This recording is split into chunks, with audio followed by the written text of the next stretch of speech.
بسم الله الرحمن الرحيم. اولا السلام عليكم ورحمه الله تعالى وبركاته. كل انت وعن wanaagsan idil ahaantii masoo dhawaada waa marka la yaansan meedi arday walba waxa uu jecel yahay inuu helo natiijo sare.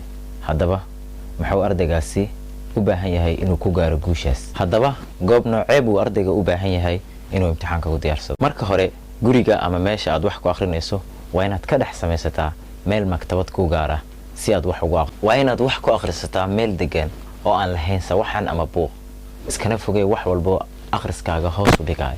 goobta aad wax ku akhrinayso waa inay lahaataa leyr ama laambad muuqaal fiican leh si aysan hindhahaaga wax kaaga soo gaarin ama aysan ku xan. si aadan caajis u dareemin 30 daqiiqo kasta waa inaad markaasi nasataa 3 daqiiqo, aadna cabtaa biyo iyo sidoo kale shaah iyo wixii la mid ah.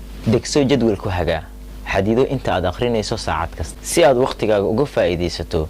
tusaale ahaan caawa waxaan akhrinayaa muddo 2 saac maadada xisaabta gaar ahaan cutubka 2 iyo 3. isticmaal waqtiga akhriska qalimaanta calaamada adigoo hoos ka xariiqaya meelaha muhiimka ku ah ama aad fahmayso si aad markaasi ula kaashato qofka. haddaba muuqaalkan waxaan filayaa inaad ka faa'iideysatay. waxaan u rajaynayaa qof walba oo imtixaanka galay inuu ku guuleysto insha Allah.